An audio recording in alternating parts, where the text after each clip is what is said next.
Praise the Lord. Hallelujah. கர்த்தர் நாமத்துக்கு மகிமை உண்டாவதாக.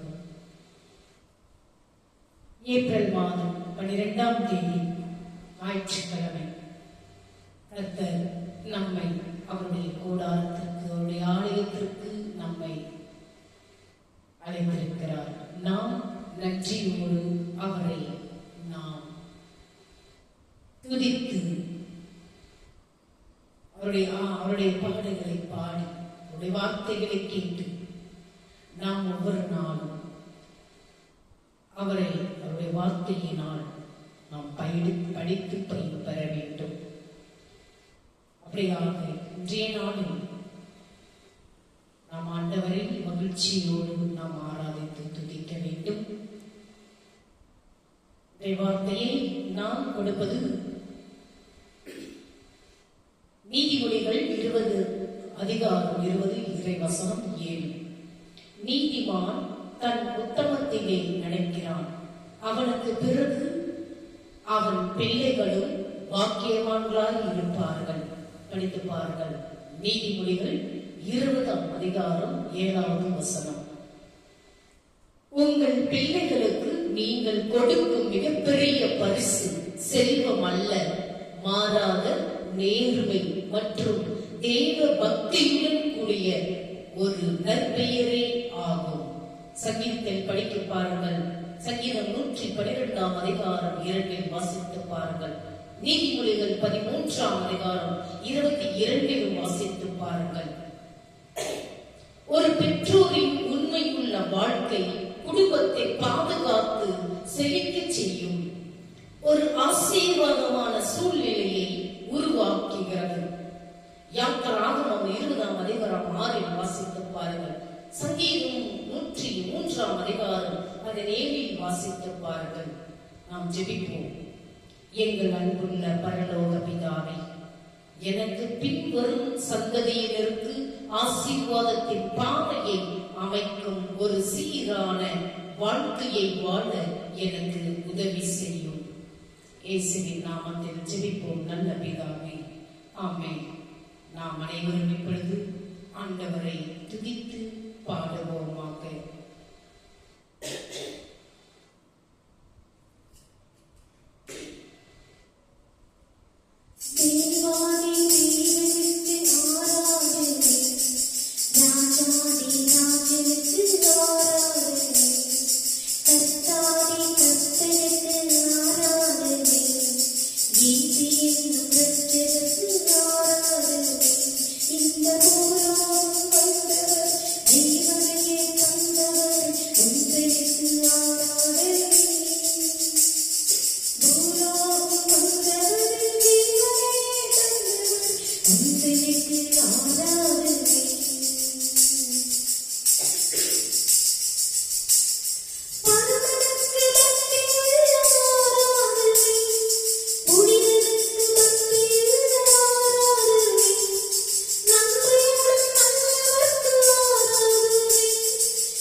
உள்ளவரை ஒப்படைத்து ஆத்துமாவை அர்ப்பணித்து ஆண்டவருக்கு ஆராதனை. தேவாதி தேவனுக்கு ஆராதனை, ராஜாதி ராஜனுக்கு ஆராதனை, கர்த்தாதி கர்த்தருக்கு ஆராதனை, இயேசுவின் இரட்சகருக்கு ஆராதனை. இந்த பூலோகம் வந்தவர், ஜீவனையே தந்தவர், கந்தனுக்கே ஆராதனை. பூலோகம் வந்தவர், ஜீவனையே தந்தவர், கந்தனுக்கே ஆராதனை. தேவாதி தேவனுக்கு ஆராதனை, ராஜாதி ராஜனுக்கு ஆராதனை, கர்த்தாதி கர்த்தருக்கு ஆராதனை, இயேசுவின் இரட்சகருக்கு ஆராதனை. அல்லேலூயா.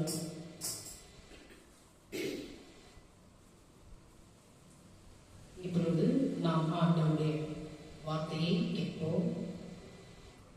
நீங்கள் இங்கு கேட்பது மாத்திரமல்ல, நீங்கள் வீட்டிற்கு போய்விடும் நீங்கள் ஆண்டவருடைய வார்த்தையை கேட்டு படித்து ஒவ்வொரு நாளும் ஆண்டவருடைய பாதையில் செல்லுங்கள் என்று உங்களை நான் தாழ்மையோடு கெஞ்சி கேட்டுக் கொள்கிறேன். அப்படியாக இன்றைய வார்த்தை யோவான் நற்செய்தி 10ஆம் அதிகாரம் 22 முதல் 30 வாசித்து பாருங்கள். விசுவாசம் சொல்லையும் செயலையும் உள்ளடக்கியது. விசுவாசம் சொல்லையும் செயலையும் உள்ளடக்கியது.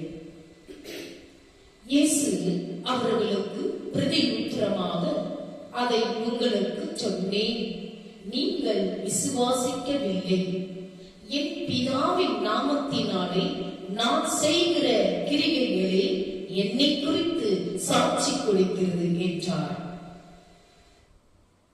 திரளான ஜனங்கள் அவருக்கு பின் சென்றார்கள். படித்து பாருங்கள். மத்தேயு நற்செய்தி 19ஆம் அதிகாரம் 20. அவர்களுக்கு அவர் போதித்தார், அவர்களை குணமாக்கினார் மற்றும் அசுத்த ஆவிகளை துரத்தினார். லூக்கா நற்செய்தி 13ஆம் அதிகாரம் 32 வாசித்து பாருங்கள். யோவான் நற்செய்தி 10ஆம் அதிகாரம் 40-42 வசனத்தில் வாசித்து பாருங்கள். அசுத்த ஆவிகளை துரத்தினார், அவர்களை குணமாக்கினார், அவர்களுக்கு போதித்தார், அவர்களிடத்தில் வந்து விசுவாசம் உள்ளவர்களானார்கள். இயேசு தெளிவாக பேசியிருந்தார், போதித்திருந்தார், செயல்பட்டிருந்தார். இயேசு வெறும் மனிதர் மட்டுமல்ல, அவர் தேவனுடைய கூட தேவனின் ஒரே மெய்யான மனுஷர் அவதாரமானவர். அவரை பின்பற்றும் தம் ஆடுகளுக்கு, தம் சபைக்கு நித்திய ஜீவனையும் அசைக்க முடியாத பாதுகாப்பையும் அளிக்கும் பிதாவுடன் ஒன்றான தெய்வீக குமாரனாக இயேசுவை வெளிப்படுத்துகிறது. விசுவாசிகளாகிய நாம் அனைவரும் அவருடைய வார்த்தையிலும் வாக்குத்தத்தங்களிலும் பிதாவுடன் அவருடைய தெய்வீக ஐக்கியத்திலும் முழுமையாக நம்பிக்கை வைக்குமாறு அழைக்கப்படுகிறோம். பிதாவுடன் இயேசுவுக்குள்ள ஐக்கியத்தின் மீதான விசுவாசம் நம் வாழ்க்கையை எவ்வாறு வடிவமைக்கிறது? நீங்கள் சிந்தித்து பாருங்கள். ஆராய்ந்து நாம் சவால் விடுகிறதில்லை. இஸ்ரவேல் தேவாலயத்தின் மீது தேவன் காட்டிய விசுவாசத்தை நினைவு கூறும்போது, தேவனே மாம்சத்தில் அவர்களுக்கு மத்தியில் நின்று இன்னமும் கேள்விக்கு உட்படுத்தப்பட்டு சவாலாக காணப்படுகிறார். தேவாலய மண்டபத்தில் உலாவிக் கொண்டிருந்த போது யூதர்கள் அவரிடம் வந்து, நீர் கிறிஸ்து என்றால் எங்களுக்கு தெளிவாக சொல்லும் என்ற வெளிப்படையான கேள்வி நேர்மையானதாக தோன்றினாலும் அது ஆழமான சிக்கலை மறைத்ததாக இருந்தது. ஏற்கனவே இயேசு தமது அடையாளத்தை வார்த்தைகளாலும் செயல்களாலும் வெளிப்படுத்தி இருந்தார். இயேசு தன்னிசையாகவோ சுய மகிமைக்காகவோ செயல்படுவதில்லை. அவருடைய கிரியைகள்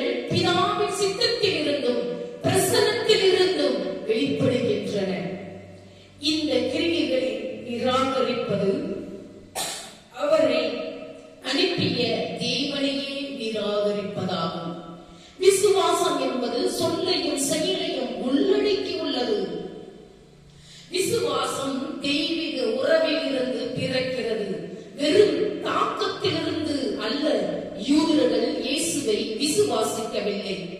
பேசப்பட்ட வார்த்தைகள் மற்றும் செய்யப்பட்ட செயல்கள் சாட்சிகளாக இருந்த போதிலும் விசுவாசம் அவர்களுக்குள் வேரூன்றவில்லை. பிறவி குருடனாக பிறந்தவன் விசுவாசத்தின் மூலம் உண்மையான ஆளாக மாறினான். பார்வையும் அதிகாரமும் தங்களுக்கு இருப்பதாக கூறிக்கொள்பவர்கள் செவி கொடுக்க மறுப்பதன் மூலம் தங்களை தாங்களே இயேசுவை விட்டு விலகி கொண்டனர்.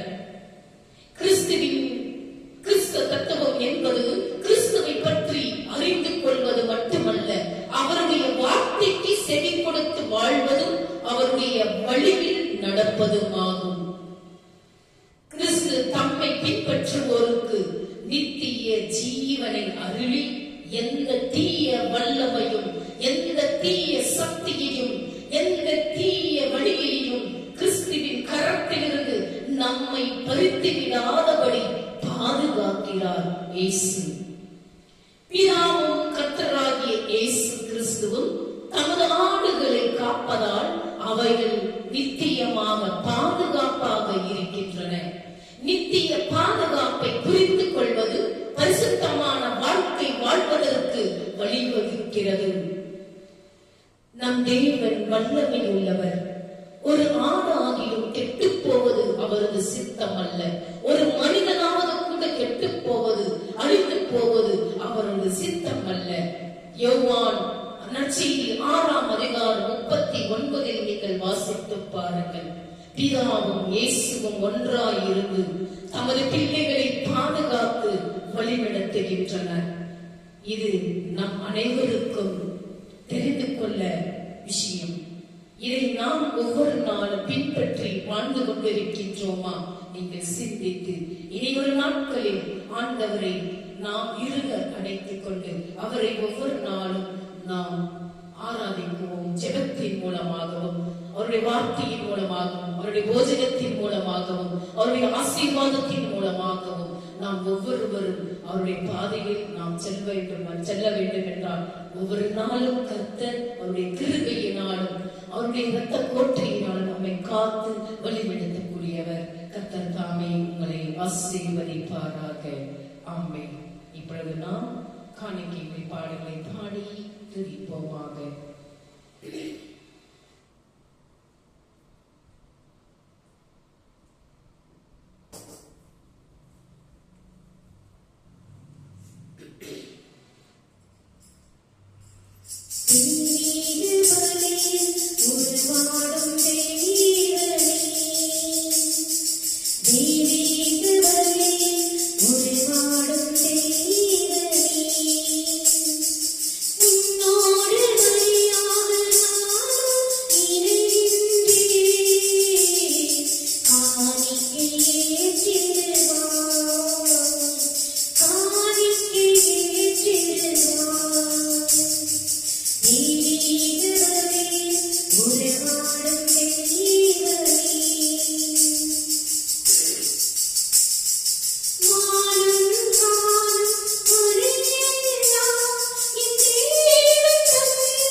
இப்பொழுது நாம் ஆண்டவருடைய போஜனத்தில் பங்குபடுவோமாக.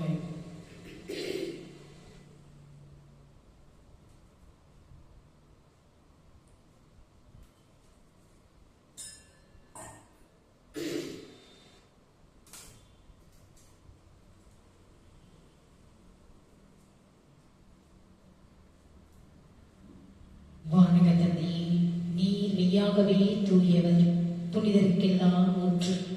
ஆகவே உன்னுடைய தூய ஆவியை உள்ளிட்டு இக்காணிக்கைகளை புனிதப்படுத்த வேண்டும் என்று உம்மை மன்றாடுகிறோம். இவ்வாறு எங்கள் ஆண்டவர் இயேசு கிறிஸ்துவின் உடலும் இரத்தமுமாக எங்களுக்கு இவை மாறுவனவாக. அவர் தாம் பாடுபடுவதற்கு முந்தின நாள் வணக்கத்துக்குரிய தம் திருக்கைகளில் அப்பத்தை எடுத்து வானோக்கி கண்களை உயர்த்தி, எல்லாம் வல்ல இறைவன் தம் தந்தையுமாகிய உமக்கு நன்றி செலுத்தி வாழ்த்துரைத்து அப்பத்தை பிட்டு தம் சீடர்களுக்கு அளித்து அவர் கூறியதாவது: அனைவரும் இதை வாங்கி உண்ணுங்கள், ஏனெனில் இது உங்களுக்காக கையளிக்கப்படும் என் உடல் என்றார்.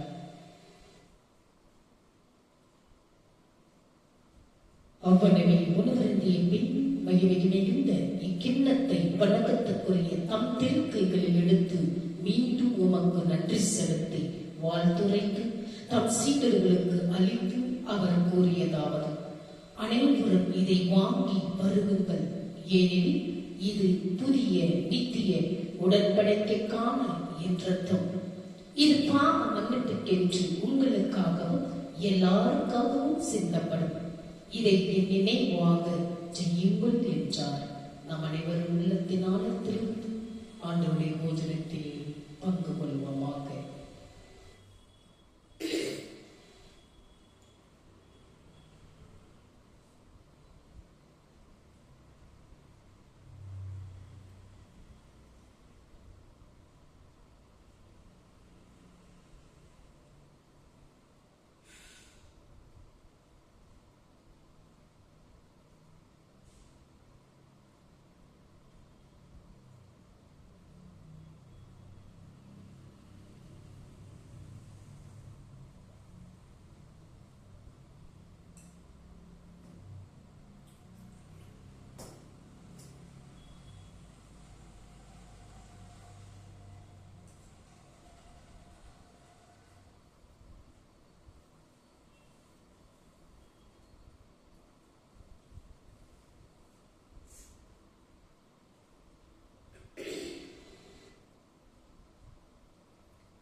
நாம் கடைசியாக ஆண்டவரை துதித்து பாடுவோமாக.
Kure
இன்றைய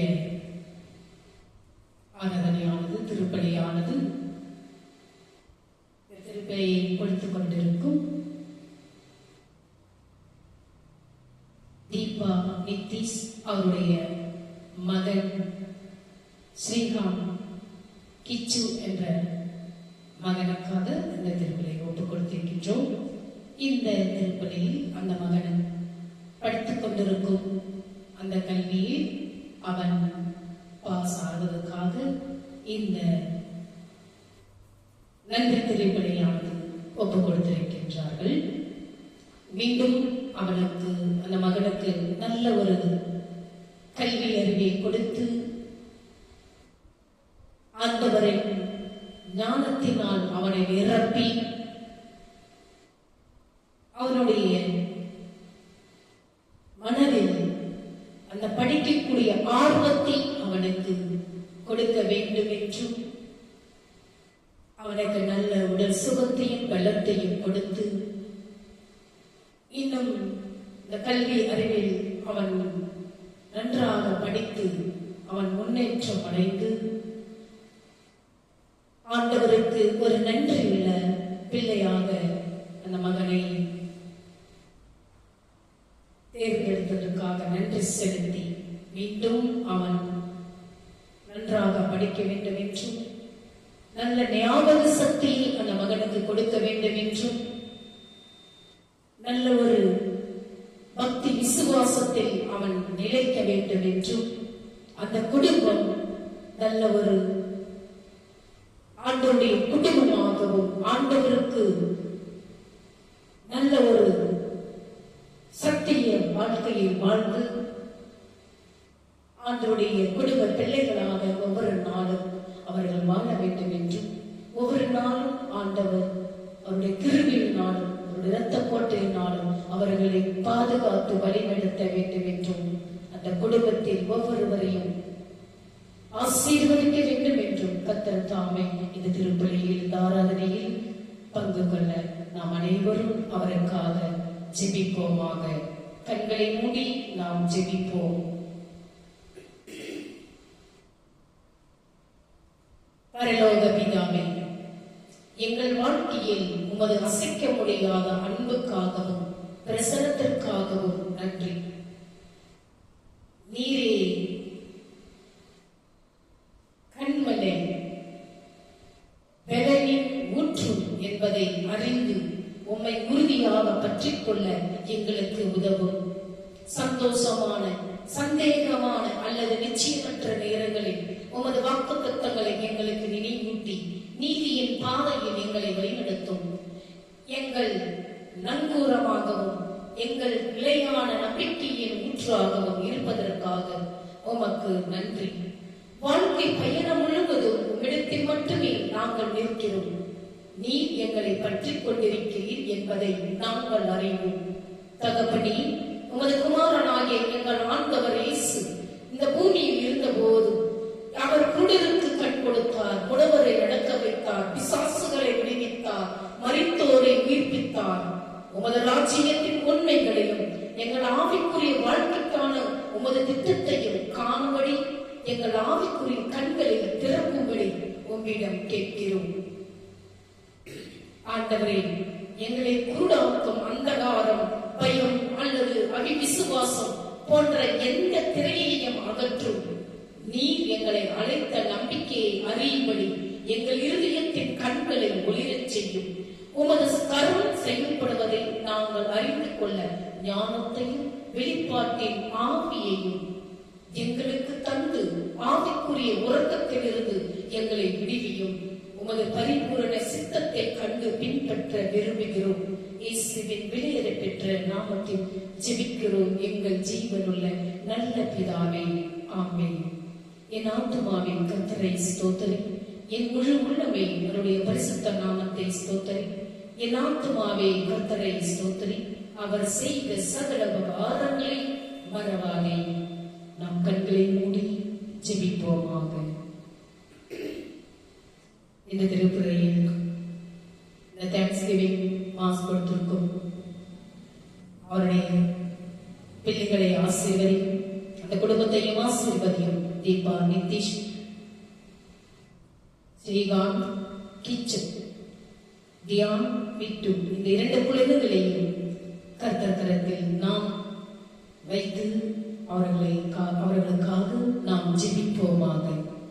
நம்முடைய ஆண்டவராக இயேசு கிறிஸ்துவின் கிருபையும் பிதாவினுடைய அன்பும் பரிசுத்த ஆவியினுடைய அன்யோன்ய ஐக்கியமும் நம்மோடும் நம்முடைய குடும்பத்தோடும் யாரெல்லாம் இந்த யூடியூப் சேனலை பார்த்து கொண்டிருக்கின்றார்களோ ஆண்டவருடைய வெளிச்சமானது உங்கள் மேலும் உங்கள் குடும்பத்தின் மேலும் பிரகாசமடையத்தக்கதாகவும் ஆண்டவர் வரும் மட்டும் உங்கள் மேல் சந்தோஷம் சமாதானம் என்றென்றும் நிலைத்திருப்பதாக.